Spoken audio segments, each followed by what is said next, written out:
This week on the Pro Wrestling Podcast,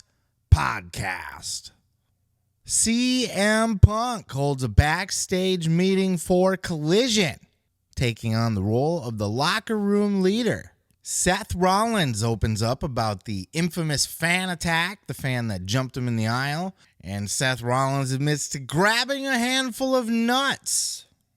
Logan Paul has boo-boo face about turning heel, but he's starting to like it now. And Ryback challenges Booker T to a Bellator fight, and Booker T accepts. I'm your host, Seth Grimes, and this is the Pro Wrestling Podcast.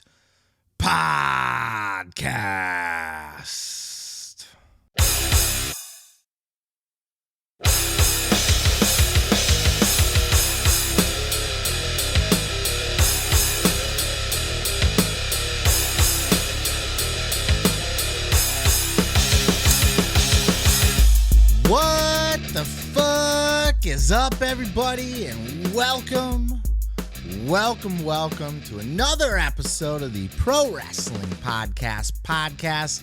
I am your host, Seth Grimes, and we are here on what we are now calling Better Late Than Never Part 2.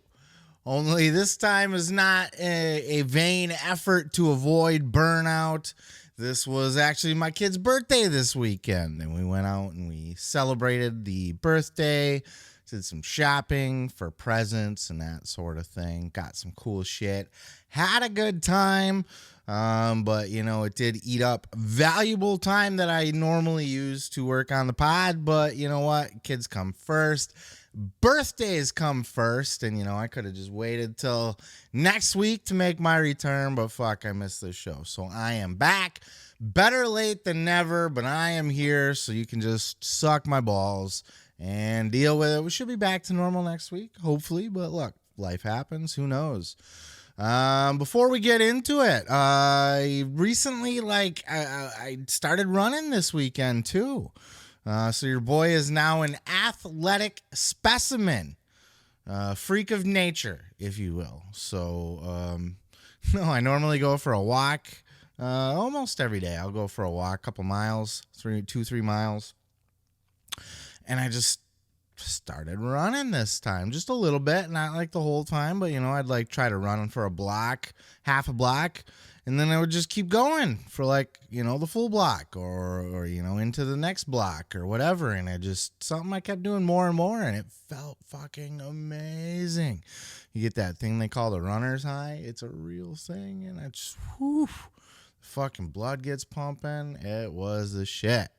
So I'm pretty jacked about it because I've always been a fat, chubby, out of shape nerd, and running is just not something, unless there's cops behind me or something. Running has just never been my thing. So wanted to share that with you guys. Another thing I want to share with you guys before we get going is my socials. If you could follow, and subscribe at Seth Grimes Media, Facebook, TikTok, or the Twitter. I should have some more shorts coming up shortly. And I also have some other projects that I want to do on the shorts platforms. I'm going to probably start doing some kind of top 10 countdowns, but just random, anything like top 10 wrestling gear kind of thing, just different things within the genre of pro wrestling. So that'll be fun, and that will be coming soon. But enough about me. You're here for the podcasts. So let's get into the podcasts, starting with our top story this week. Sean Ross Sapp over at Fightful had broken the news this week that apparently there was a backstage meeting held for the Collision talent. And this was a meeting that was hosted by CM Punk. The really evil, dirty, despised, hated fucking locker room cancer that everybody hates. Yeah, he took over the backstage locker room meeting and really kind of just took the bull by the horns for the Collision brand and really wanted to set out to create a unique identity for the Collision brand. And we have the boys from What Culture Wrestling to kind of go over the details here, and then we'll catch you on the back end with a little editorial from myself. Check out this clip. CM Punk, he's been working. Yeah. Backstage and on stage. Because he held a bit of a backstage powwow, rah-rah, gathering, Come on, guys. thing. This was at the 8th of July episode of Collision, rallying the troops, it seems. And he did so in a way to try and think of ways to distinguish Collision from Dynamite. Which is quite understandable. Now, Fightful note that the perceived differences between Dynamite and Collision so far have created a point where many of Dynamite's usual detractors have taken a liking to Collision. So that's a positive thing, including match finishes, shenanigans, and other things that are and aren't good for Collision. Shout outs to the boys over at What Culture Wrestling, from which I sampled that clip. Those guys always do great work over there. Go check them out. Of course, Simon always with the ups and downs.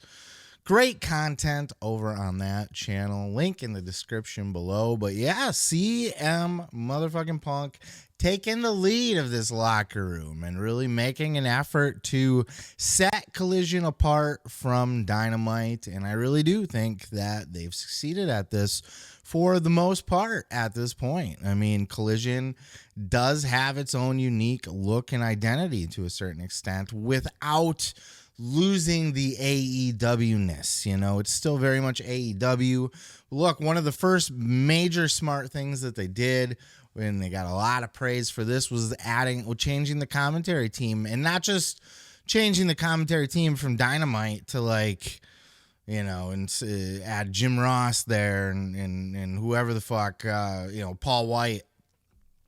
They really, and Chris Jericho or whatever they do on Rampage. I don't watch that show anymore, but to the point where they went out and they just hired two completely new commentators, like a very fresh, look, sound, something you have not seen or heard on AEW television before. So that was really smart. But yeah, people and respect, right? Everybody knows, at least the AEW fans should know Kevin Kelly really well.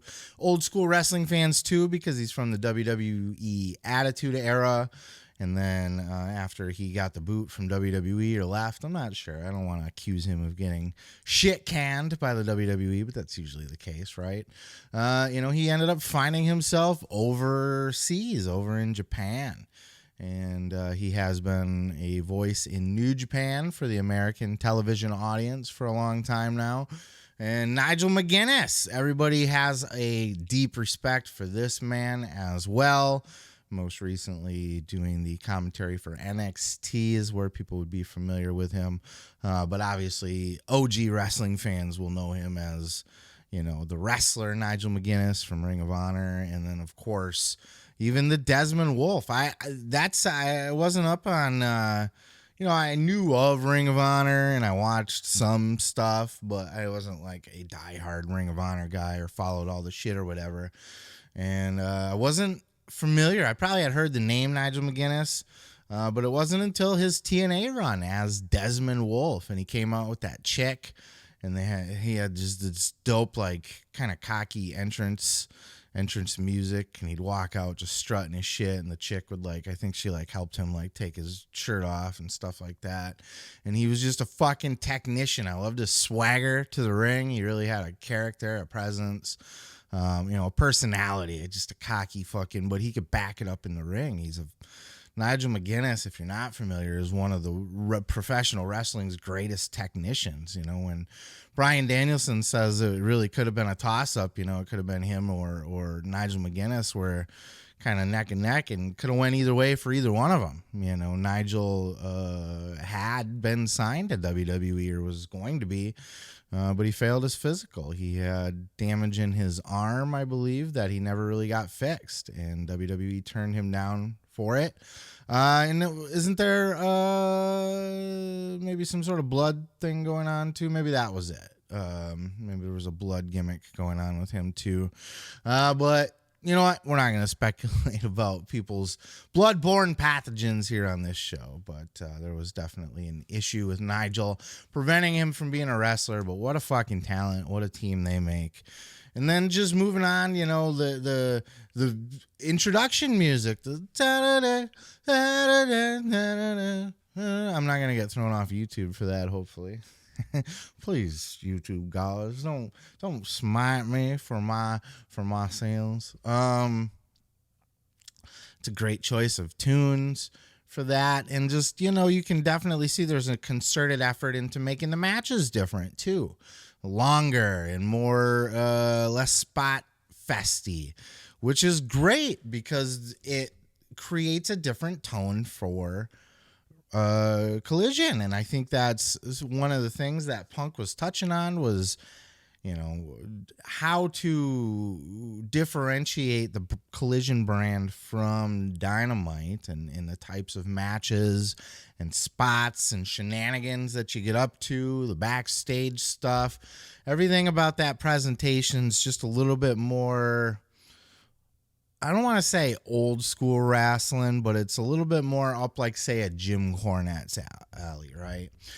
The beginning promos, like the old Saturday Night's Main Event promos, you know, where like the main event people cut the promo at the beginning of the show from the locker room. They go from one side then to the next. That's pretty cool. That's kind of stuff that I think has been missing in wrestling a little bit. And smart to bring that back. And, you know, it's got that whole Saturday night vibe to it, you know, reminiscent of Main Event. So that's good, too. All good things coming out of Collision. It's still an AEW product, but I think if you're one of those Jim Cornette type of people where you just don't like all the flippy floppies and the gimmicks and the shenanigans and the silliness, you know, you're not an Orange Cassidy fan. You're not a fan of the Danhausens, though. Fuck you if you don't like Danhausen, right? The spot fests and that sort of thing. And there's nothing wrong with that. I'm not complaining. I am a strong believer that wrestling is the buffet. I know it's a cliche that's overused, but I think, you know, wrestling should have a little bit of everything. I don't want to sit and see an entire show of like grapple, headlock, takedown, over arm twist, leg lock, fucking keep it in between the ropes kind of stuff. Like, that's great. That's one way to present wrestling, and I will love to see some matches like that on the card.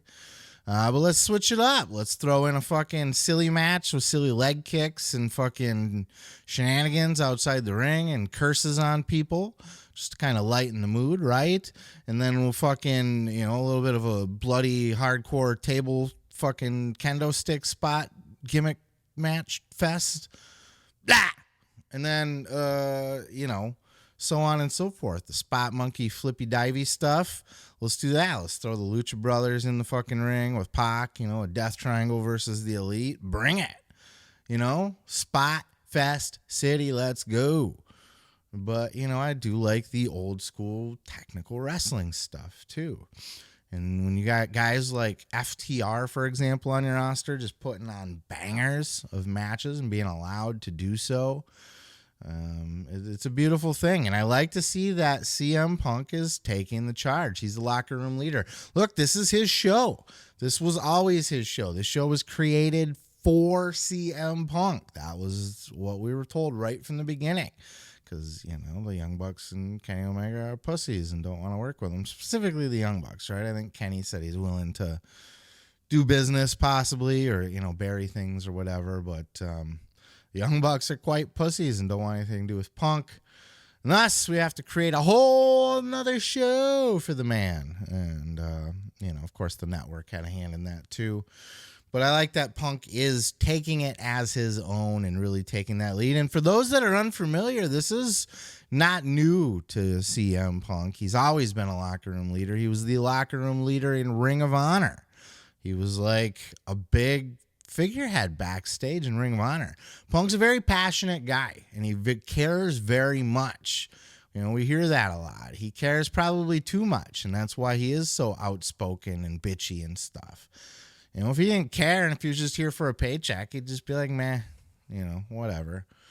I really think he takes pride in shit like this. And I think, him stepping in as the face of Collision, I think Punk's the kind of guy with the history that he has and just his leadership mentality.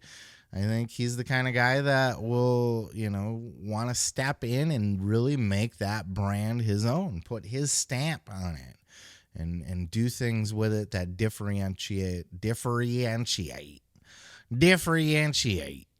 Sassafras. Differentiate from Dynamite and all the other AEW stuff that's out there. So that's kind of my thoughts on it. I don't know. What do you guys think about Collision so far? Do you watch Collision? Do you see the differences between that and Dynamite? And do you like said differences? Not necessarily better, at least for me. I'm not going to sit here and say I like it better, but I don't like it worse either. I like different. I like that they're different, and that's what I like. I like that one show offers you one type of wrestling and another show offers you another type of wrestling. And, there's little star crossover between the two, and they just really feel like different products.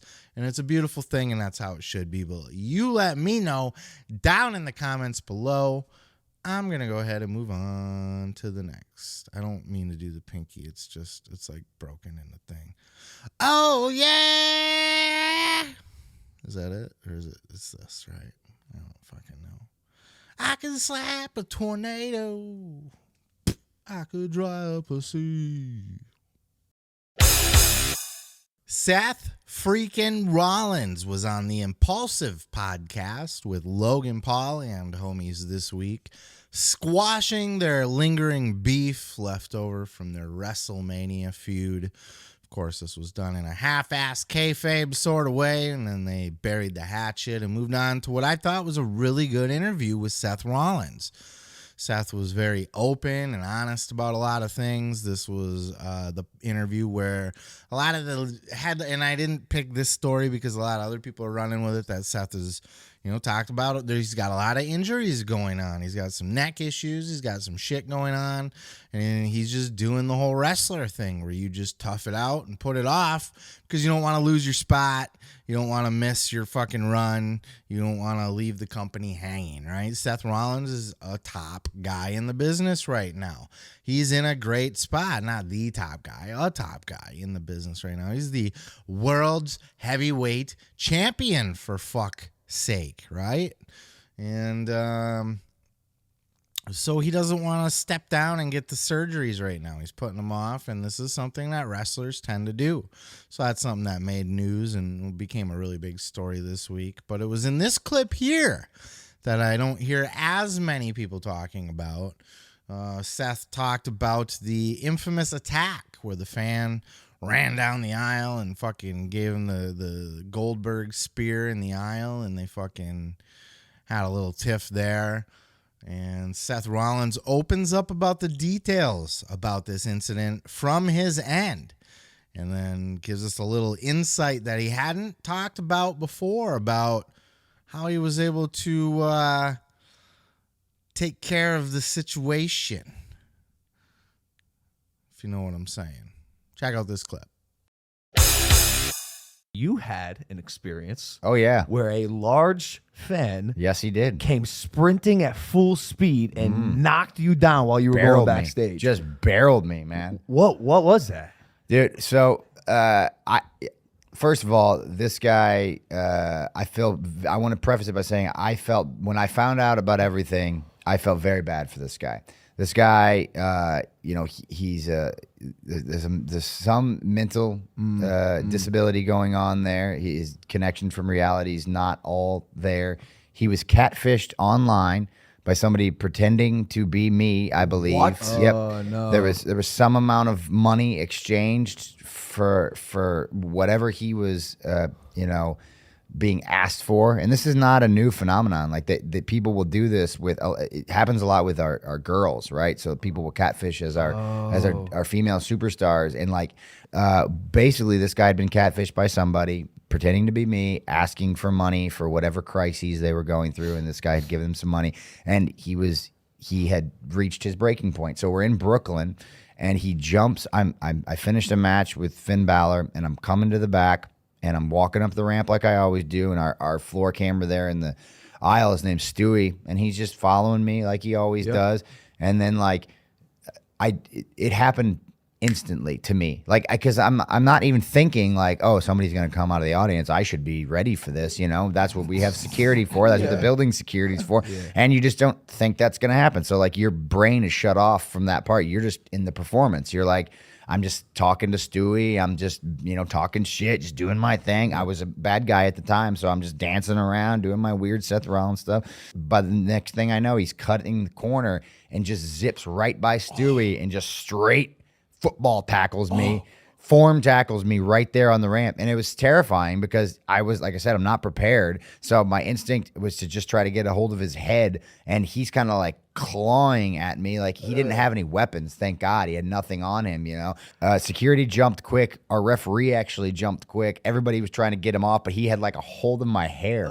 And so this is, I haven't divulged this part of the story yet. To try to dislodge him, the only thing that I could do, because I didn't want to punch him, I didn't want to hit him. The only thing that I could do, I saw like he was on top of me, over me. All I saw was his legs were kind of like this. So I just reached up and just of course, I had to get this guy off me. I didn't know what was going on, so I just reached up and just snatched. Twist or no? I just, it was a squeeze. It was a squeeze, just a squeeze, like a hard squeeze. Ah, yes, the patented dick and ball grab used by all the greats throughout history. Look, that's a legitimate maneuver in a street fight, man. You don't know what's going on. This guy, like Seth said, he could have had a fucking shank on him. He could have had tuberculosis and fucking passed it on to Seth or something. You never know what the situation, what kind of situation you're in those. You gotta protect yourself and you gotta get out of that situation as quick as possible. Street fighting can be dirty, should be dirty. That's why, and wrestlers are taught that, you know. That's why you always hear the old stories, you know. If you watch any episode of Dark Side of the Ring or fucking anything produced by Vice or wrestling, you'll hear the story of the infamous eye gouges, right? They'll hook the eye, just get in there and just pop that fucking eyeball out, you know. I'm not opposed to gouging out somebody's eyeball, but here's my thing. Like, I would worry that, you know, if I were to pop out somebody's eyeball, that they might get angry and want to pop out my eyeball or both my eyeballs. You know, they want to up me in the eyeball game. So they're going to get them both, you know. And so I would want to be concerned, you know, whatever level you escalate things to, you got to be prepared for them to do the same or go harder. But the old dick and ball grab, that's one that has never failed anybody in the history of life. It's a great way to end any great feud. Of course, the Civil War was ended by a ball grab. So, I mean, these are things throughout history that have made a significant impact. But no, that's fun. That's a funny story that Rollins, like, his only he's just like, I don't know, man. I didn't know what was going on. I had to protect myself. The only thing I could think to do is this guy's balls were hanging in my face. He was kind of teabagging me a little bit. So I just reached up and give him a little squeeze-ski. I mean, hey, man, maybe he got a little handy action while he was up there too. I mean, maybe that guy came in his pants. We don't know the exact details of the situation. We do know that Seth did make it out safe. He went on to say that guy was actually, like, he didn't press charges. Rollins was asked, the man was apprehended, taken to jail, obviously, and then Rollins was asked, do you want to press charges against this guy for the assault? And he said no. He did not have any interest in pressing charges against this man because of the mental health issues that he clearly had. This wasn't somebody that was just out to attack Seth Rollins, just some dirty fucking, you know, trailer park fuckhead. This was a guy that has a lot of mental health issues, you know, and was taken advantage of. And being that he's sort of mentally handicapped, There's some issues going on there. He didn't have a full understanding of how to deal with the situation or what was going on. So the best way he thought to solve this would be to just, jump the rail and fucking assault Seth right there in the entryway. And that's exactly what he did. Those things happen few and far between in wrestling, but when they do, they're really a big deal. I'm pretty sure I covered it when it happened here on the show. And I think Seth has talked about it before, but this was the first time he really went into as much detail, at least that I've seen, about this situation and the ball grab, the infamous ball grab. And this also led to a fun conversation. Logan Paul is such a fucking softy. We'll talk about it a little bit later in the next clip here. I got a clip of Logan from this episode as well. But Logan's such a softy, he's very much like, well, what do I do? How do I protect? How do I, fans, all worried that this was going to be something that could happen to him potentially, especially with the kind of heat that he's getting. And Rollins like, yeah, you do got to kind of keep your head on a swivel. Logan's like, so what happens if somebody hits me? Like, I'm going to want to hit him back or something. And he's like, am I going to get in trouble? And Rollins like, nope. Somebody hits you, you can knock that motherfucker out, but try not to, We've all seen these guys that dive in the ring and they immediately get their heads kicked in. Very stupid. The first thing is getting into a ring. Like, if you're caught, you better get your ass in the ring unseen if you're going to have any hope of doing anything. Because if anybody catches you coming through those ropes, man, you're going to get a fucking knee or a boot to the face the second your head tucks under that rope. And you're fucked. You're done at that point. So don't fuck around. Don't hop railings. Don't stay out of the show. It's not about you.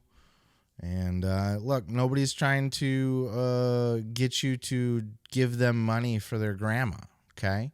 Seth Rollins isn't messaging you to have you help him out with his broken down car. It's just not a thing.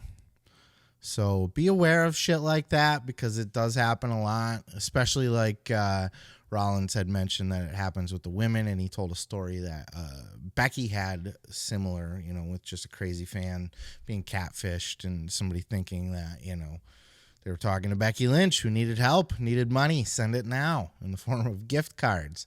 I believe this is something Liv Morgan has talked about in the past too. So this is a real thing in wrestling. Please don't be stupid. If you're one of the neckbeards that listen to this, and look, peace be with you if you do have mental issues of your own. I'm not here to judge you. We all have mental issues of our own in one way or another. But look, man, stay on your side of the fucking railing, okay? Don't do stupid shit. Keep the peace. But this was a fun story from Seth, and like I said, we'll get to a clip from Logan as well. I highly recommend you seek this interview out. It was, again, on the Impulsive podcast with Logan Paul.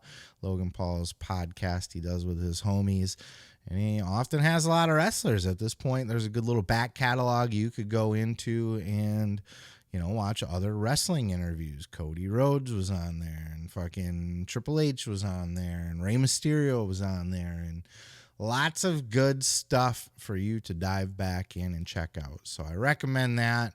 But with that said, I'm going to go ahead and I'm going to move on to the next.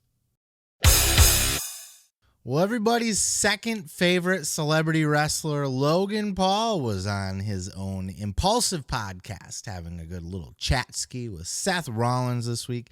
I say second because I assume there's a lot of Bad Bunny fans out there, and, Logan's a heel, and those are basically the only two celebrity wrestlers currently in the business, right? Right? I don't know. Fuck. But Logan Paul had a good little chat with Seth Rollins on his podcast. Of course, him and Seth, old rivals, having their big WrestleMania match that they're coming off of. So they buried the hatchet, had a good little talk, and I thought it was very interesting. We covered it in a previous clip. If you're just watching the clips, we covered Seth Rollins' portion of this interview, some of the insightful things that he brought up, some of the more newsworthy comments, that sort of thing. But it was in this clip here from the Impulsive podcast with Seth Rollins where Logan kind of opened up about his heel turn a little bit. Now, I have heard him say this before, that he was not necessarily a fan of turning heel, but he had to kind of ease into it and warm up to the idea. And he had a good conversation with Seth Rollins about being a heel and about that vulnerability. And that's something I think you'll see in Logan, despite all the and this is why I like Logan, before we get to the clip, is that, he's kind of a douchebag, and there's a lot of stuff to hate there. But I think overall he has a good heart. He's a sensitive person. And, he takes things to heart. He takes things personally. And I think he's got a big emotional heart that he tries to cover up with a lot of ego and bravado. And he's a bit of a dumb, ignorant fuck, too. But overall, I like him. He's got a good heart, and he's a sensitive guy. And he's very sensitive to this whole heel turn thing. Check out this clip. I'm obviously a heel, and I like it. Yeah. But I didn't at first. Oh, really? When I first got there and people started booing me, I really took it personal. Oh, what? You were just like, why don't they like me? I just didn't understand. I didn't understand Really the dynamic. No, I was pissed. Bruce Pritchard came Yeah. back. He's like, that was amazing. They hate you. I'm like, why is that amazing? Like, I'm affected by this. Now I eat it up. Oh, it's so fun. And I've started to play with just one-on-one interactions with people in the front row who are booing me. Yeah. I got to say, the WWE fans have balls, sir. These people, Mike, I will get in their face and they're flipping me off. Fuck you. I'm right here. Like, I'm sorry, sir. I could end your life. Where you stand. They're in character too. 100%. We're all there to have fun, and now I'm leaning into it. Now I'm liking it. Yeah. and they love to hate me. Yeah, it's really fun. It is quite the journey for me. Yeah. My girlfriend's dad, who I just met like 2 days ago, will be coming to Money in the Bank. Oh, fantastic. And so I'm prepping her. I'm like, yo, like they're gonna be calling me a wanker. The fuck you Logan chants are coming. Yep. But sometimes it can go too far. I get a pretty big kick out of that. Logan is a fan of wrestling, but he's not like an expert in wrestling. He's not a fucking mark like us, right? Like, he doesn't understand the intricacies of the business. And, to his point, his name is Logan Paul on TV. It's not Seth Rollins or The Undertaker or whatever the fuck, you know what I mean? Like, he's himself, and he's getting a lot of hate, very vocal hate. And I'm sure for somebody outside of the business like that, they're going to take that personally. It's a hard thing to kind of deal with, to like wrap your head around why, fucking a building full of 20,000 people, 50,000 stadium, all that shit. Why those crowds would be yelling at you so goddamn bad? You know what I mean? Why they're hating? Why are there 20,000 people booing me? What did I do wrong? Why do they hate me? Well, I mean, we could make a list, it starts with the whole Japanese forest video, I would suppose, and then kind of go from there. Your fucking NFT thing. Look, I'm not here to bury Logan Paul, though. Like I said earlier, I actually like Logan Paul. I think he's a good kid that does a lot of stupid shit, and that's kind of my general vibe with Logan Paul that I get from him. But I get that, like us as wrestling fans, we know the deal, right? A heel that gets heat. Any one of us stepping into that role, getting that kind of heat, we recognize that it's like, whoo, that's it right there. That's good shit. Dan Lambert got it a lot in AEW. Don Callis is getting it now. Dominic gets that kind of heat. There's a few guys in the business, and Logan Paul is certainly one of them, that get that, like, heavy, like, we hate you heat. And I don't know that he'll ever be a babyface. I think he had kind of indicated he still has high hopes of maybe being loved and appreciated at some point. I don't know that that's ever going to happen for you, buddy. But so just get used to being a heel. Embrace that. And he says that he has. I don't know if he still kind of takes it personally or maybe he's just, I don't know. But hopefully he has been smartened up enough to understand, like, this is good. This is a good position for you. You want to come in. Look, you're the celebrity. This is wrestling. The YouTube celebrity doesn't come in and become the fucking national hero, right? The YouTube celebrity comes in and gets booed for being a fucking outsider in the wrestling business who thinks he can hang, who also just happens to do douchebag shit. So naturally, the fans are going to boo the fuck out of Logan, but it's good. Embrace it. Be the heel that the fans want you to be. And don't expect a babyface turn. Be a heel. Be the biggest fucking heel you can be. Really dive into that. Research people. Look into the past. Ask a lot of questions to the veterans. Find things that heels from the past have done, your type of heel. Even start with The Miz. Start with The Miz. He's a fucking... And that's why it was smart right off the bat to pair Logan with The Miz. You know, the folks in the WWE know what the fuck they're doing. When they see a Logan Paul, they're like, yeah, he's Miz-like. Let's pair him up with The Miz so he can kind of learn the ropes from The Miz. It's a great place to start. So I think Logan's in a great place, and I'm excited to see his match at SummerSlam against Ricochet. I don't think it's been announced yet, but that's clearly where they're going. And look, your boy's going to SummerSlam. I bought the ticket. Fucking bought the ticket. I was iffy on it. I wasn't sure what I was going to do. It's in Detroit. It's only a couple hours away from me. I knew I would regret it if I didn't go, because how often does WWE come to within 2 hours of you and does a fucking stadium show, right? So you have to, but the prices were outrageous. But finally some nosebleed seats opened up and I got myself a nosebleed seat and I'm happy for it. Look, get me in the building. I don't need to be ringside. I don't need to be on the floor. Fuck that shit. I don't care. It's not about that. It's the atmosphere. It's the vibe. It's saying I was there. I experienced it. It's walking to the building with the fans. It's being in there for the chants. It's hearing the crowd, feeling the energy of the crowd. So what the guy looks little down in the ring, you know, it doesn't matter. It doesn't matter. At least not to me. You know what I mean? Plus, I'm going to get myself some mom spaghetti while I'm there. I'm excited for that. To get some mom spaghetti. Last time I was in Detroit for a show was AEW's Blood and Guts from last year. And I did not stop and get the mom spaghetti, so I regret that decision. And that actually was a factor in me buying the ticket.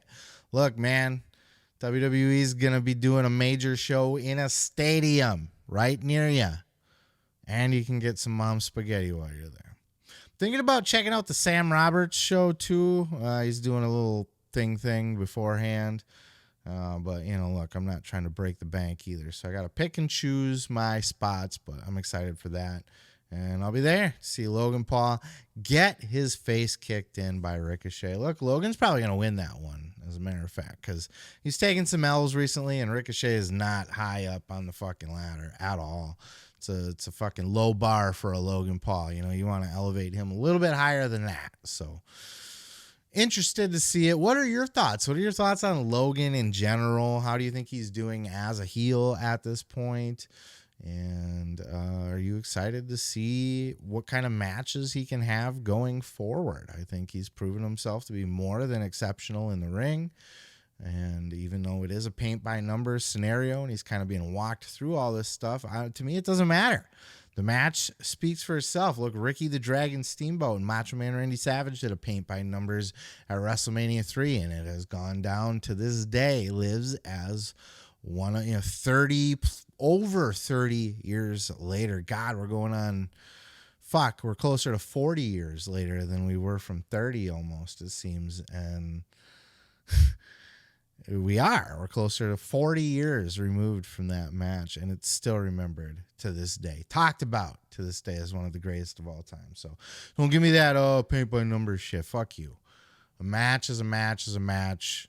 How it comes about doesn't matter. It's the art that you leave in the ring that it really makes the big difference. So excited to see that. But let me know your thoughts down in the comments below.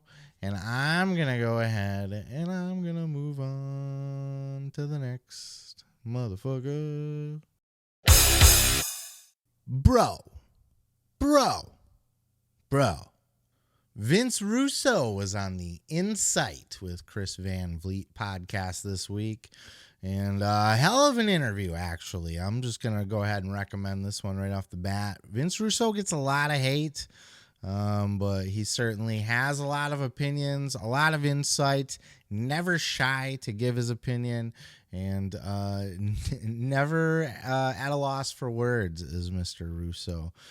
He sat down with Chris Van Vliet, had a good little talk, a lot about the old stuff and, all the different reasons that people hate Vince Russo. But it was in this particular clip here where Vince kind of opened up about the new stuff, admitting he is not a fan of professional wrestling these days. Was he ever a fan? He says he was. I don't know. I don't know that he knows what pro wrestling is. We'll address all that on the back end because it is more nuanced, and I actually have some good things to say about Vince too. But check out this clip, his thoughts on current professional wrestling storylines, and more specifically, the Bloodline storyline. Check out this clip. Yeah, why don't you like wrestling anymore? It's not the same. It's that simple. It's not wrestling. Like, bro, baseball, obviously this year, Chris, they made some adjustments because they wanted to popularize baseball, and 3.5-hour games were killing the sport. Right. So they changed some things, but they didn't change the basic fundamentals of the game. In wrestling, they changed the fundamentals of the game. It's not the same, and a lot of people from my era are not interested in this representation, in this presentation of wrestling today. And I'm one of those people. So what's the biggest fundamental change now versus 20, 25 years ago? It's all about the fake match and has nothing to do with the characters and the story. I mean, that's it, bro. But back in the day, going all the way back to Bruno, man, it was all about characters and story. That's what draws the casual fan. Wrestling matches, bro, don't draw a casual fan. Bro, that's why I did Crash TV. 5 to 8 minutes, the matches are over. Boom, boom. What's next? Boom, boom. Bro, you turn it on today, the main event at Raw, starts at 10:30. Bro, if I'm not a wrestling fan, in-ring action, I'm not watching it. Because, bro, the reality of the situation is, whether we want to believe it or not, fans of the in-ring action, bro, that's a very niche audience. That is a very niche audience. That's why I knew when I started writing at WWE, bro, I had to open that up. Because if you didn't like wrestling, you weren't watching the show. So how was I going to get people to watch the show? Real simple, bro. Create characters that they fell in love with and they were emotionally tied to.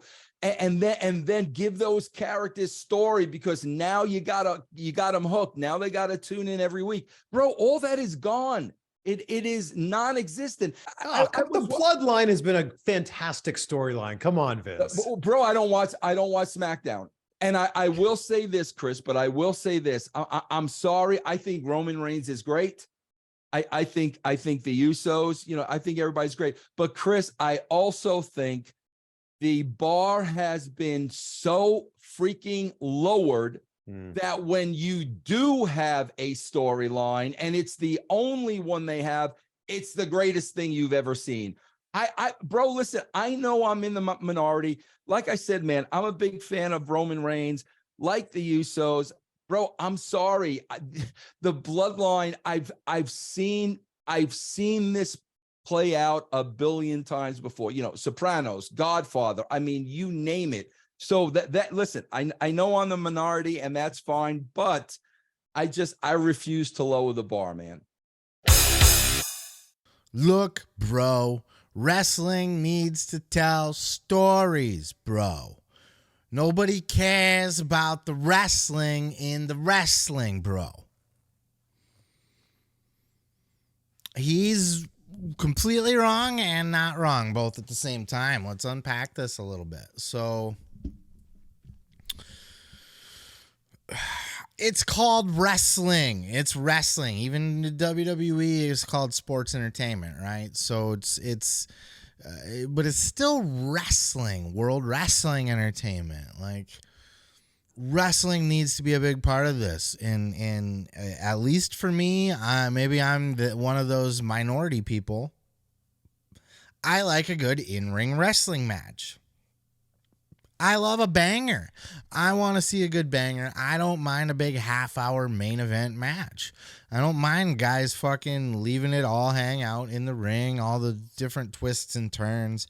I love the in-ring shit, and that's probably why I'm more AEW leaning than I am WWE leaning, because AEW is much more emphasis on in-ring. WWE is more emphasis on outside of the ring stuff. But so look, you can't just get rid of wrestling, otherwise it's not wrestling anymore. But that's not what Russo's saying necessarily. He's always said that he was a fan growing up, and he always references Bruno. Look, Bruno, bro. Bruno at the Garden. They told stories back then. They had matches. It was a wrestling card. There were matches up and down the card. But what he's getting at is it wasn't about the match. He wasn't stoked because Bruno did a cool spot. He was stoked because fucking Larry Zbyszko turned on Bruno. And Bruno needs to get his revenge. He got hit with the chair, man. That's what he's talking about. And he's not wrong there.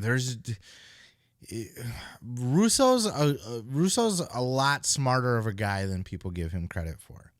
He's not an idiot. He doesn't suck at the business. He doesn't hate the business. He needs a filter. I think him with Vince McMahon was actually a fairly good pairing. And Russo will always tell you, look, I was hired to pop the show. I was hired to get eyeballs on the show, and I did. And that's an undisputable fact. That's something he had said, long after I'm dead, ratings will never be as good as they were when I was the writer of Raw and SmackDown. And he's 135% right. Now, people will shit on that, and they'll say, yeah, we'll crash TV and, who's sleeping with whose wife and gold dust in a thong and choppy PP and all of that stuff is not wrestling, man. But look, the business has changed as far as viewership and stuff. People look online, that sort of thing. Russo mentioned that as well. And said, yeah, well, people forget that they also, would record stuff on VHS tapes back in the day. They didn't always just watch live. They just had different means to go about it, and then traded the tapes around, so looking it up online. That's not an exact apples to apples comparison to the internet nowadays, but it is. There's elements of truth to that as well. So I think fans appreciate wrestling more. I think we have kind of gotten down to the point where it is the niche audience that, especially AEW, WWE has casual fans still. But they always will because they're the big dogs. But AEW is and always has been a niche brand. That's why they're not really growing past that 1 million viewership, because on their best day, 1 million, 1.1 million, 1.2 million is the full, complete niche television watching audience. There's nobody, they've never done better than that.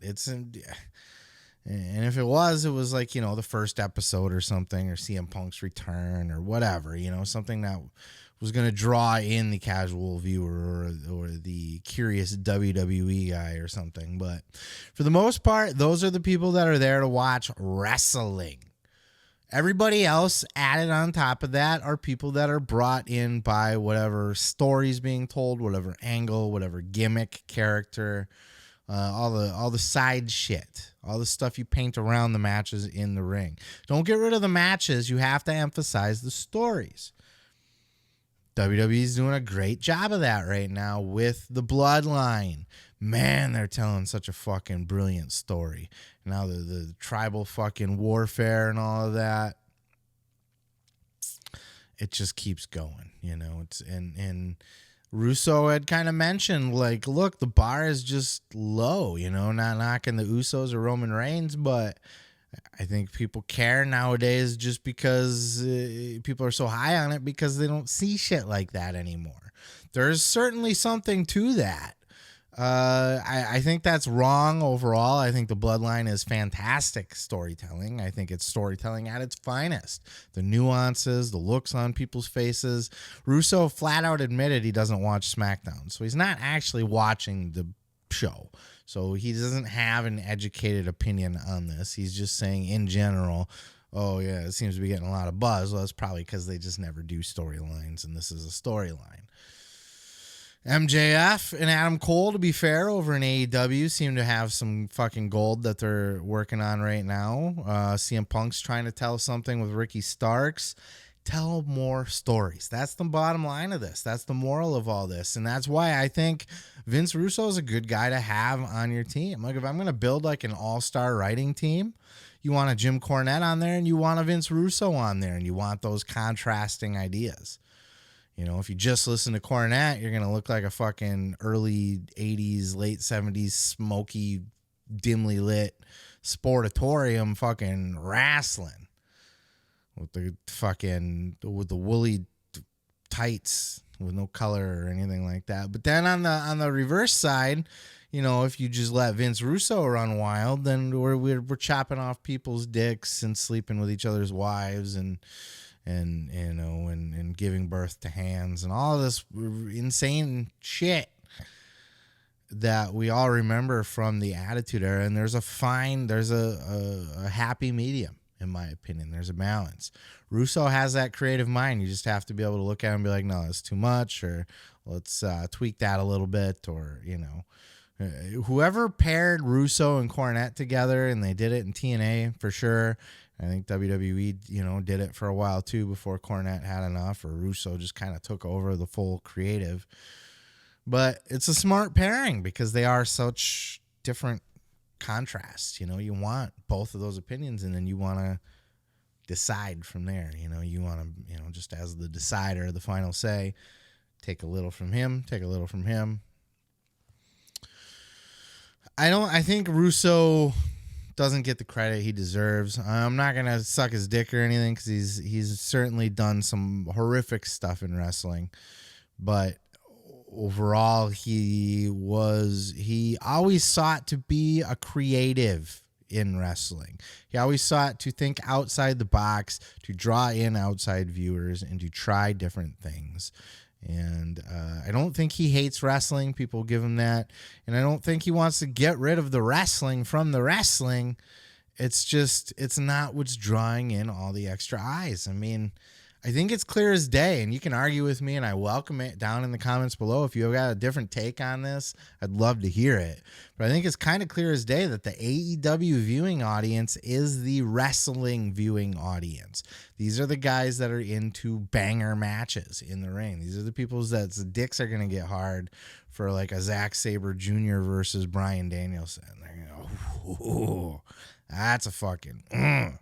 That's what I do. I get all horny for stuff like that, but not everybody does. People want to hear, who's going to take over the tribe this week. What's Solo Sikoa's shifty eyes, Solo Sikoa's shifty fucking eyes doing over there? Excuse me. He's eyeballing that fucking lay. He's got eyes on the fucking tribal chiefdom. He's coveting thy neighbor's gifts or whatever the fuck the Bible says. You get my point. So a little bit more of that, but fascinating interview. I can only take Russo in small doses. I do recommend this one because Chris Van Vliet's a fucking, he's a great interviewer too. And I thought this was a very real, open interview and does make you see a different side of Russo and kind of like him at least a little bit. But Russo is also very grating. Just even the voice, it's just the bro. And that's not a fucking, that's not hyperbole. He talks like that. Watch the interview. Count the bros. Don't take shots. You'll fucking die. With that said, though, let me know down in the comments if you got a different take on it. If you think there's, something I said that you don't agree with. The wrestling audience is 1 million or right around 1 million there. And everything else is what you can build on top of that. That's my thoughts. Let me know yours in the comments below. I'm going to go ahead and move on to the next motherfucker. Bruh. The Lone Wolf, Baron Corbin, has returned. No more happy Baron. No more bummy Baron. No more lucky Corbin. Back to the fucking Lone Wolf. The biker dude, the tough guy, Baron Corbin, and he has returned to NXT as well, back where it all started for the man, back where he won his first championship in the WWE system. And for most people, you would think that this is a demotion. Baron Corbin is flopping and failing on the main roster. We're going to demote him and send him back to start from scratch. Well, Baron Corbin is here to tell you differently. So listen up, son, because you got it all wrong. Check out this clip with Baron Corbin talking with Corey Graves on the After the Bell podcast about his choice to move back down to the black and gold brand, if you will, and kind of give his career a refresher, a kickstart, a new beginning, if you will. Check out this clip. And I felt the crowd just going, dude, like, this is not good. And you feel it in your gut. And then, when we got to the end of the JBL stuff, we were trying to make it work. I think there were a few things that went against us. Opportunity, timing, a few other things. And you could feel it. I felt like I was just in that movie, like where they're stuck out in the ocean, just waiting to get eaten by sharks. I was drowning in a sense. And that's where we had that conversation. And it was like, okay, well, what do we do? And then that's when this NXT opportunity came up and I was like, hell yes. Like, let's go down there and do this. And it's been a lot of fun, man, because I got to come in the door, and run with Carmelo for a little bit. And we had that Lone Wolf entrance and that was special, man. Like, you could feel the energy in the building when that music hit and had the jean vest on and it was a little nostalgia, and being in that building and seeing some of those guys that are there, it's no different than when we were there. Some guys want it, some guys don't. And we'll find out quickly who they are. But you get in there and you see those guys who are hungry and you're going, yeah, man, I remember this feeling. Like, people look at it sometimes, especially in our social media world, they're like, oh, Corbin got downgraded to NXT. Hell no, I did not.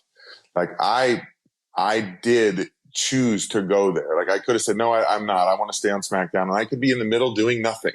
Still as happy Corbin music and, going out there and just competing in the middle where it's easy to do and it's comfortable. But I want to go back and restart because you're around those guys and you feel that hunger. You feel the drive they have. And it makes you want to bury them all in a sense. Like, you can't hang with the big boys. I'm one of the big boys and I'm going to show each and every one of you, you're not on my level. I was going there training with Fitz class a couple times and, you start doing something and Fitz stops the class and goes, this is the difference. Watch the difference. This is a guy who's on the main roster. This is main roster talent. This is main roster emotion, aggression.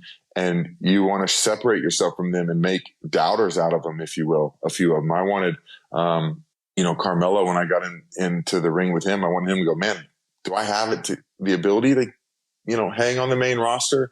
Do I have the ability to be a major WWE superstar? So for me, I'm taking their hunger and using it for myself, but I'm also using it against them. I'm going, hey man, this is a level. Step up or kick rocks. This is why people get drafted to other shows. This is why you have the 3 different brands and you have set unique different rosters. That's the ideal reason to do stuff like that. So that when a guy gets stale or runs his course, you don't let him go, oh, creative's got nothing for you anymore, which could be the case if there was nowhere else to go or nothing else to do. But thankfully for a guy like Corbin, when he hits a brick wall with like the Lucky Corbin shit and JBL of all people, God Christ, what a shitty pairing that is. You put the guy, just, you know, give him the opportunity to put on a fucking new paint of coat, as Bruce Pritchard would say, right? You know, send him off to another brand, switch him over to Smackdown if you need to, or switch him to NXT. Give him a fresh start. And this was a really good thing to do for Baron, you know, not only because he was stale and he was dead and he was dying a slow, miserable death, but it's good to go back to what worked in the beginning, because that lone wolf character is fine. He can evolve that, but he doesn't need to become somebody completely fucking different. And look, it's good to see that he had the range to do it. It's very impressive, actually. And Corbin talked about that, too, in this interview. He took a lot of pride in it, you know, taking what he was given and making the most out of it. Being a professional. Giving his all to whatever he has in front of him. But he's very happy now that he's in NXT. Shawn Michaels has basically given him carte blanche to do whatever the fuck he wants. He's got the AEW creative going, you know, right? Where he can kind of come up with his own shit and just run it by Shawn Michaels down in NXT, and they'll tweak it a little bit. And for the most part, that's what we get on TV. And it's going to light a new fire under Baron's ass. It certainly sounds like it has. And give him some momentum. And look, if he can come out of that and be able to make it back up to the main roster. I shouldn't say make it, because the way he talks about it, he chose to go this route. And it's not like he's got to earn his way back up. But if he ends up back on the main roster, I think, you know, he can come back refreshed with this new character, what's old is new again, and really fucking pick up where he left off with that and really have another run. Baron Corbin's a phenomenal talent. I really like Baron a lot. He seems like a cool guy, too. He's a great heel, easily hated all the time, easy to hate. He embraces it. He likes that. Scoozy. But Baron Corbin, man, he's had a banger with Carmelo, and I look forward to seeing more shit from Baron Corbin, seeing what he can do. And I want to see him get back on the main roster and have a little bit more of a significant run. No more of that happy Corbin horse shit. It's fine. It made for entertaining skits here and there, but it wasn't good for Corbin's career. It was heading nowhere, and it was on a fast path to creative has nothing for you. So hopefully this NXT thing will kind of give that a good kick in the ass and the jump start that he needs to keep moving forward. But what are your thoughts? Are you a fan of Baron Corbin? And if you are, have you seen his return to NXT? Do you think that's a good move, or do you think it is a demotion? Do you see it as a demotion at this point? Or do you see it as just a tactical move? Like I said, you know, when you hit that brick wall and creative doesn't really got much for you anymore and fans aren't really reacting to you anymore, sometimes it's worth going back to start and rebuilding. It's not a step.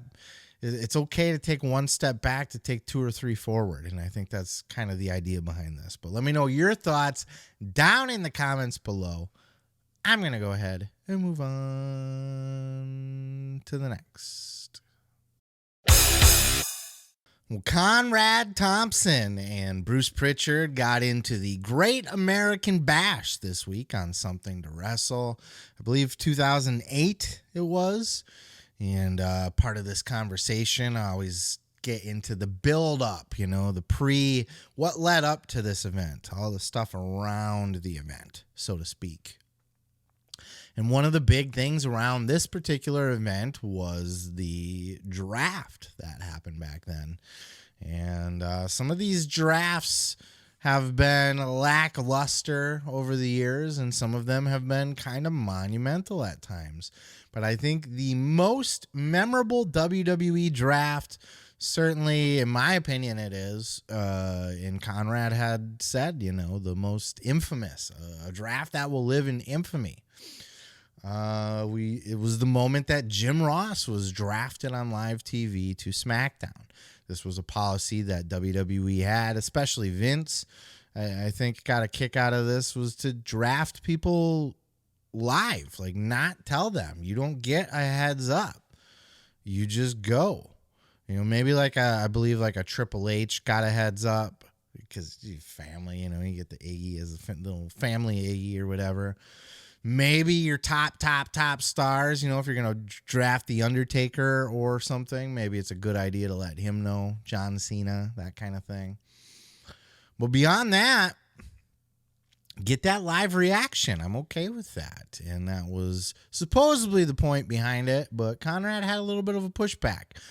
So before I get kind of rambling too deep into this, check out this clip on the infamous draft of Jim Ross, his infamous reaction, the sell job of it, and the psychology behind the choice that was made to do it live like that. And we'll kind of talk about the rest of it on the back end. Check out this clip. There's a new draft that took place that lives in WWE lore. Happened on June 23rd. It was the night that Hunter, JR, and Jeff Hardy are moved to SmackDown, and Batista, Rey Mysterio, CM Punk, and Michael Cole are moved to Raw.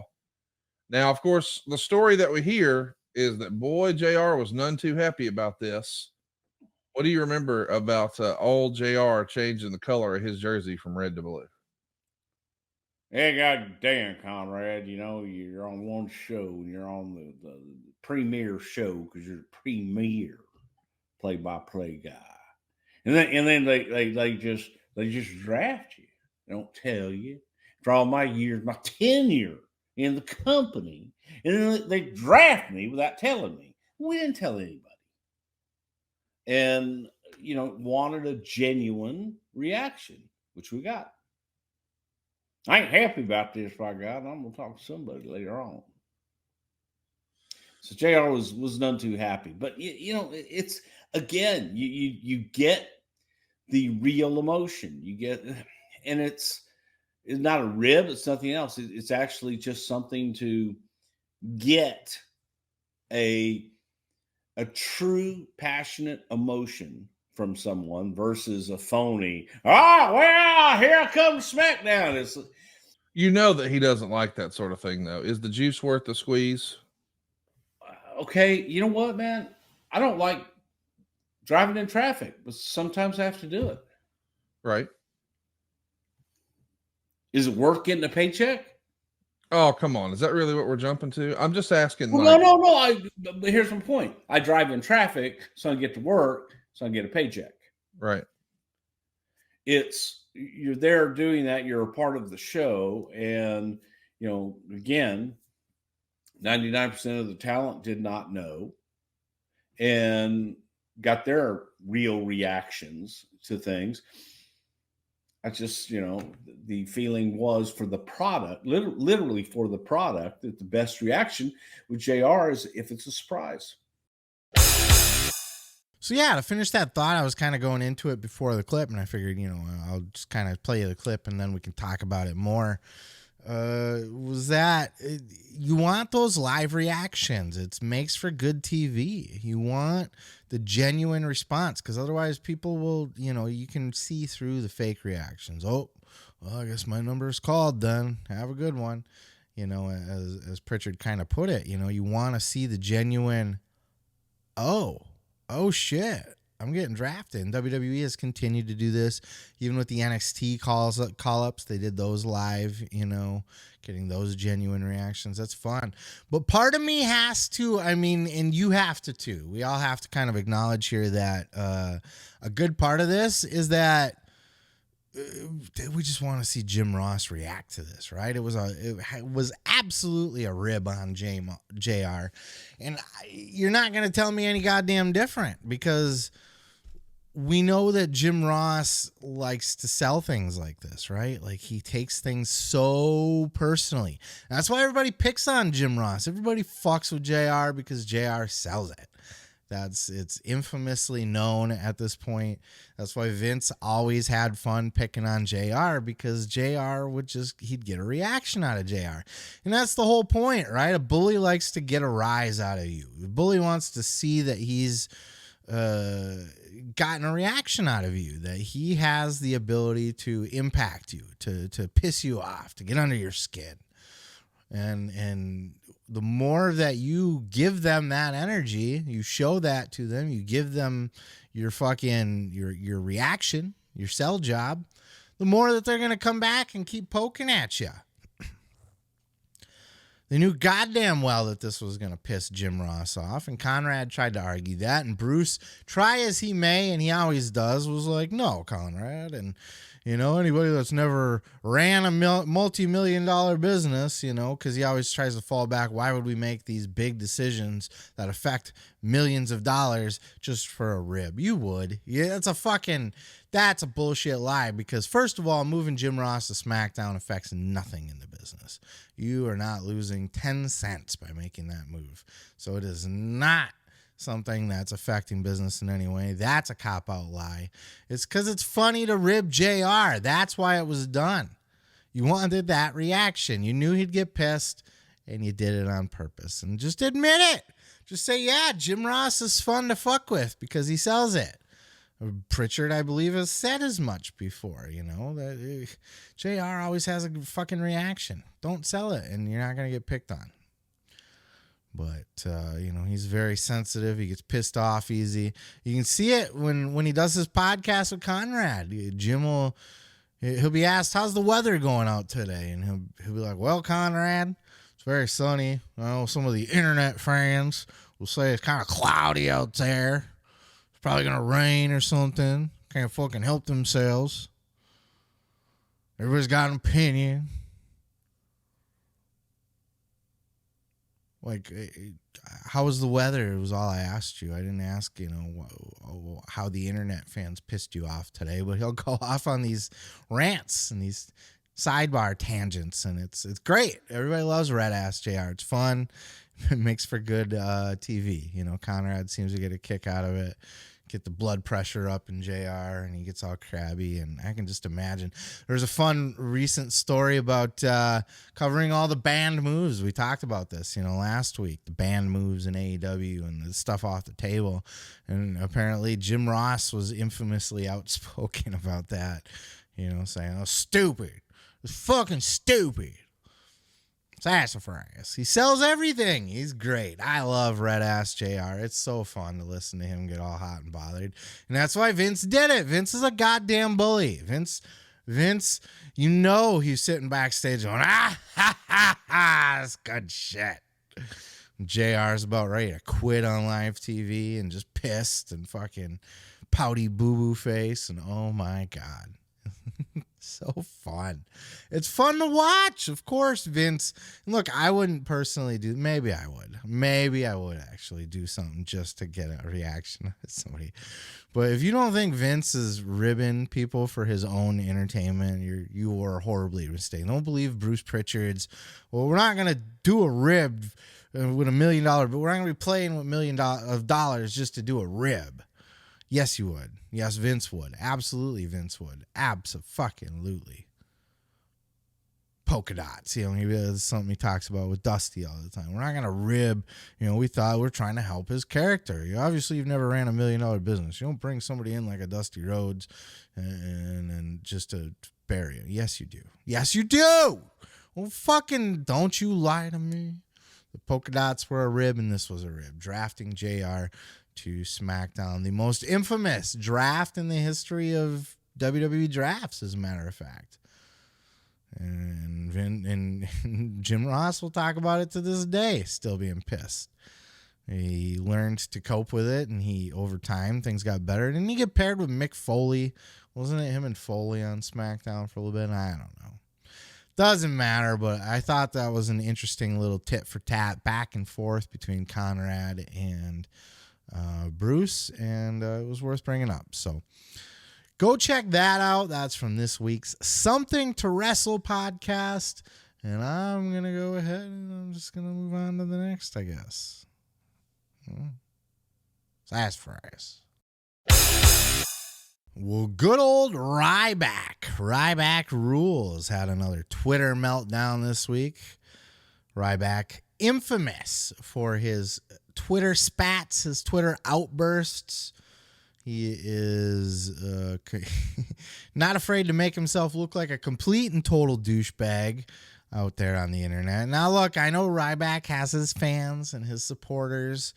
And look, hey, man, when he was facing CM Punk, you know, they could have put that world title on him, and I would have been all for it. You know, they wanted to keep the Punk reign going and build to him versus Rock, but there was a moment there where it could have been Ryback's time, and I would have been okay with it. But he has since completely buried himself with his douchebag personality and his self-righteous outbursts, and he's over here on Twitter trying to angle for a match with Goldberg and everything else.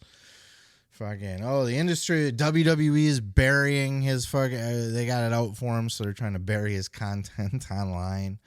Yes, I'm sure Vince McMahon has a fucking edict that he sent out to his fucking internet troll department to go out and personally attack Ryback. I literally almost said Ryback. But he has now directed his rages and outbursts at one Booker T. And of course, this Booker T was not shy about responding to this. I don't know where this started. It's possible Booker T, it sounds like from Ryback's outburst here that Booker T might have said something on his podcast, but I was not able to find, the source clip that set Ryback off. But I do have Ryback being set off. Check out this clip. I'm sick of hearing about it because I got the work I got to do. I got this fucking stalker motherfucking case I'm worried about that we got to fucking get this guy put in jail. I've got real life fucking shit with my family on the line with shit. I don't need to hear this goddamn fucking bullshit from these fucking guys that are done, man. Fucking be positive about the business. Fucking make a fucking phone call, Booker. Pick up your goddamn fucking phone and you fucking call me like a fucking man. You fucking pussy. That's what you are. Your brother's not. Your brother's a fucking man. Your brother has fucking respect. And it's funny how some of you guys have respect face to face and you don't when you're at your fucking homes on your little fucking podcast, your shit shows. And that's how I feel. This is real life. This ain't a fucking gimmick. This ain't a fucking gimmick. None of it with it. And if you want to find out if it's a fucking gimmick, I'm calling you out. Whatever you want. I don't give a fuck about a pro wrestling match. You want to fucking fight, we can fight. This is where I'm fucking at. You want to fucking show the world? Expose me for your boy Vinny. Expose me for your boy little fucking Tin Man, fucking Triple H. I am here. I'm fucking coming back, and there's not a motherfucker alive who's gonna fucking stop me from accomplishing what I want to do. That's one big angry motherfucker. He is a salty, surly man. He's look, dude, this was a guy that was on the verge of becoming WWE champion at one point. Make no mistake about it. He was there. If you were not watching wrestling at that time or do not have a recollection of this angle, he had a little run with CM Punk. And, this was when the Shield debuted. The Shield came out to beat down Ryback and cost him the match. I think it was at Survivor Series. They did a Hell in a Cell where the referee Brad Maddox turned, and all of this shit, all these shenanigans where, in my opinion, you could have pulled the trigger on Ryback. And I think he's salty that the business, he's salty at the business. He feels like he got the short end of the stick, that he got screwed out of it, that there were politics. He was the victim of politics and such. My guess is Ryback's just a complete douchebag and nobody wanted to be around him or deal with him or work with him. That's my take on it. But Booker T did respond to this little Twitter outburst. And, of course, if anybody is familiar with Booker T, he is never one to be shy of physical confrontation. Check out this clip. Ryback is not going to beat me up. I just want to get the elephant out of the room. And just to let I'm not scared. I'm not running. As far as the challenge go, I accept Ryback's challenge to a fight. Now, this is what I need Ryback to do. Just go out on this platform and say anytime he see Booker T in public, it's on. Is the green light, between both of us, and nobody's gonna get sued. And if we just happen to run into each other and something happened to happen, it just happened. Let's just say that. But I'm not gonna go looking for a fight or anything. That's just not me. Because you never call a person out to a fight. You never know what a person is capable of. But as far as defending yourself, oh my God, man, I'm always about defending myself. But to get called out to a fight and to be called the B word and the P word, that's something you don't call a brother. All right. Oh, he used those words? Yes. When you're from the neighborhood, you don't do that. You know what I mean? And that's something, you never hear me curse and talk down a derogatory towards people. That's just not me. And when someone say that about me, it is on when I see you. so I mean, it's simple as that. And I'm not, and the thing is, I'm an easy man to find. I'm at all the cons. I'm at all the big shows. That's something Booker talks about all the time on his pod. As a matter of fact, I've given him shit on my pod here about his pod. My pod's taking shots at his pods, right? Because Booker T always talks about everything's got to come. Anytime somebody says something shitty about Booker T, it always got to come to fight. You know what I mean? Like his ego is so fragile this late in his, he's fucking what, 60 almost? WWE Hall of Famer. He's got nothing to prove to anybody. Jacked, rich, successful, good looking. You know what I mean? He has it all. Well, boy, you just call Booker T a pussy. And he's going to get hot. And he's going to want to fight you and beat you up. He has challenged people to fights before on his show. And anytime anybody has anything to say with him, his response is, look, man, you can come see me. I ain't afraid to handle my business. And that's exactly how he reacted here. And we all know, Booker T had a backstage fight with Batista before. Booker T is not scared to throw down. This is a guy who did fucking hard prison time, for fuck's sakes. Don't underestimate the ability for Booker to flip that switch and go fucking full fucking beat down on you. But, look, this is never going to happen. Booker T's saying, hey, come find me. I'm not hard to find, Ryback. Ryback's saying, hey, I'll fucking avoid you.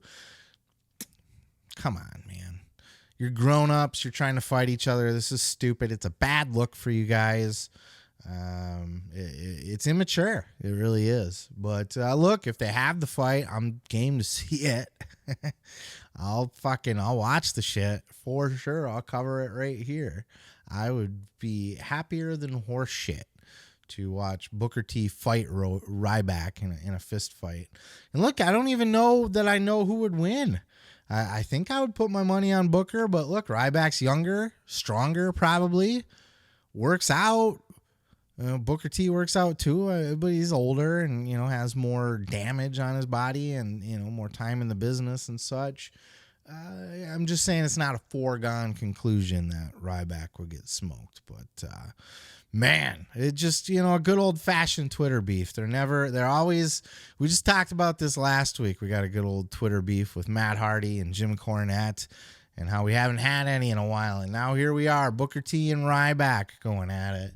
And keep it coming, man. It makes content for my shows. Ryback, never shy, always outspoken, never biting his tongue, never afraid to put his foot in his mouth. Booker T, never shy to speak his mind, never shy to back down from a challenge or challenge you to a fisticuffs fight. So very interesting stuff here. And I will continue to follow it if anything else comes of this. I doubt it will, but if it does, and look, I'm not going to sit and watch Ryback's Twitter. Fuck Ryback. But if anything becomes newsworthy, please, Ryback's Twitter is it's a dangerous place to be, okay? Please, parents, watch your kids. Don't let them on Ryback's Twitter page. But that's my thoughts. What are your thoughts? Who would win in a fight? Do you want to see the fight? Do you think Ryback's a douchebag?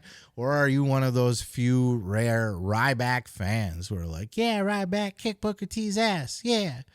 And, you know, even more just obscure, do you think that he could have or should have beat CM Punk for the WWE title back when he was having his run there? Let me know your thoughts down in the comments below. And I'm going to go ahead and move on to the next. Fight me, pussy. Well, our boy Matt Cardona, the greatest independent wrestler that has ever lived in the history of life, is on a fucking roll as of late. He has his new sidekick, Steph DeLander, who the more I learn about her, the more I like her, the more I see of her. She's a good little heater for Matt Cardona. Also, totally think that they're fucking. She's got a crush on him. The way she looks at him and shit. Come on. But they've been doing a lot of fun stuff out on the indies. There's recently the Indie Taker, which is, you know, a move that the Young Bucks do. But Matt Cardona doing the Undertaker gimmick. And now, I can't believe I'm saying this.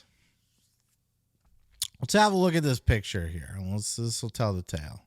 Look at this. Look at this fucking thing right here. Look at this guy. See that right there? First of all, the Macho King look, right? The death match.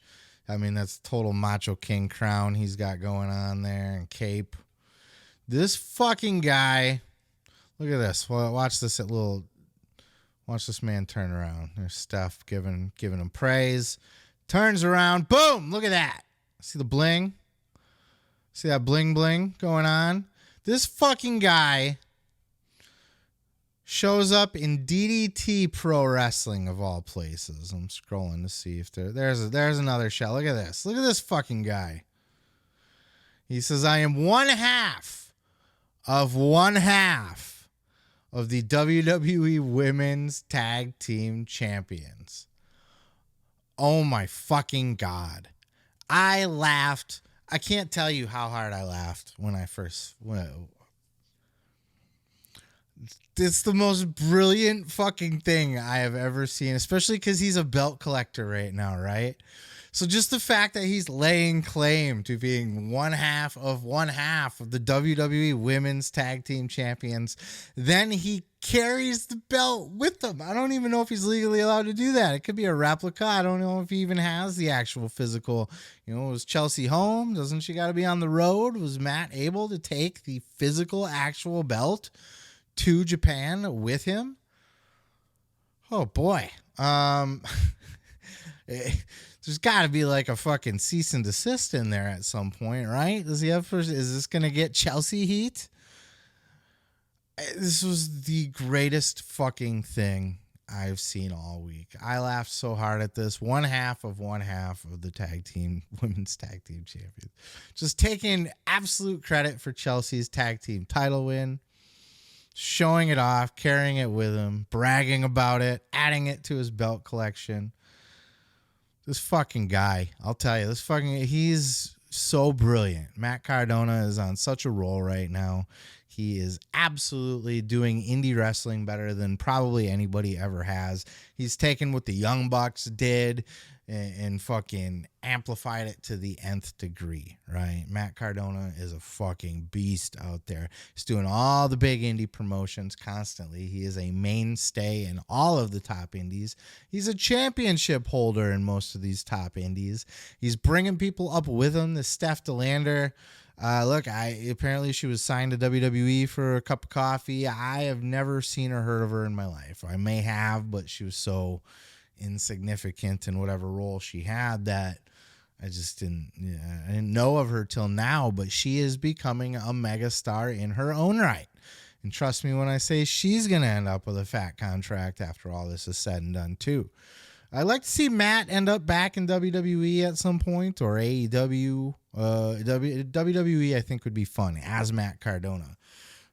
Sam Roberts had pitched a few weeks ago back on his show when he was interviewing Matt of having Matt show up and attack Edge and be the guy that kind of ends Edge's career as the former Edge head. saying, Zack Ryder's dead. Only Matt Cardona exists now, and really kind of giving that rebirth.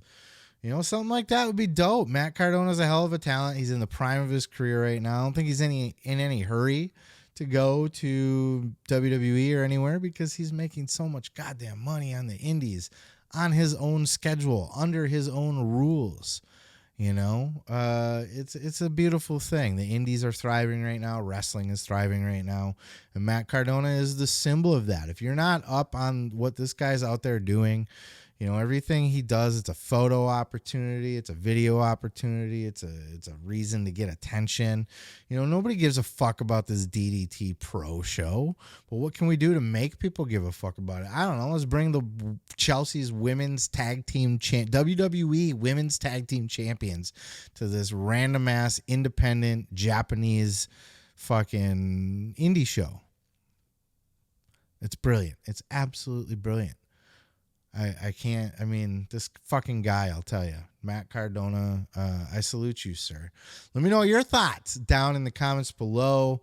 This doesn't really fall into the podcast per se, and I don't really cover stuff that happens in the ring, but one half of the WWE Women's Tag Team Champions. Fuck, man. That's it, y'all. That's all we got for you this week. Thank you so much for hanging out with me. Thank you for being patient with me. Last week, returning from taking the vacation, taking the break, taking a month off in the summertime to just fucking refresh, recharge, get back into the groove, enjoy other things in life a little bit, because it takes up so much of my time that it's nice to have the weekends free to do a painting or go fucking hang out in the park, or you know what I mean? So I appreciate that. I'm thankful for the opportunity to be able to do that and still have you guys here with me. And then this week, like I said, just my kiddo's birthday, man. Just fucking doing birthday shenanigans, having a good time, eating a ton of pizza. There's this pizza buffet near us, and they make all these different kinds of pizza. You might find like a barbecue chicken pizza or a buffalo chicken pizza or a taco pizza right next to your typical pepperoni, or maybe one's a stuffed crust, or fucking, it's just endless. So many fun options, and it's delicious.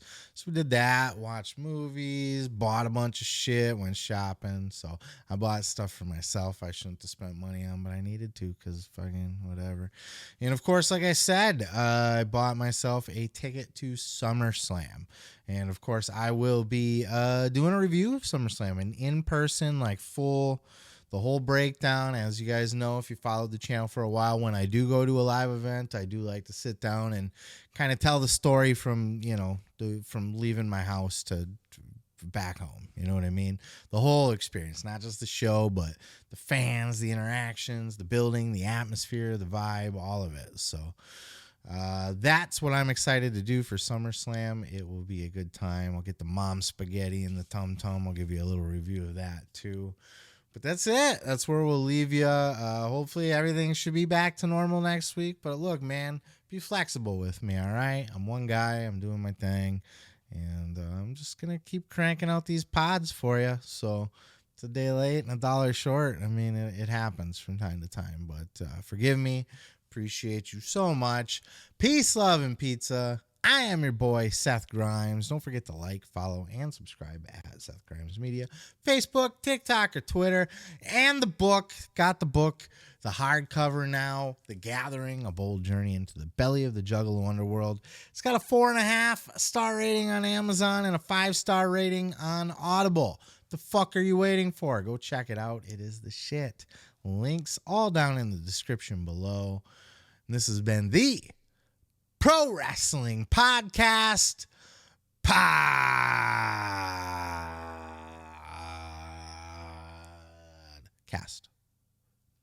Bye.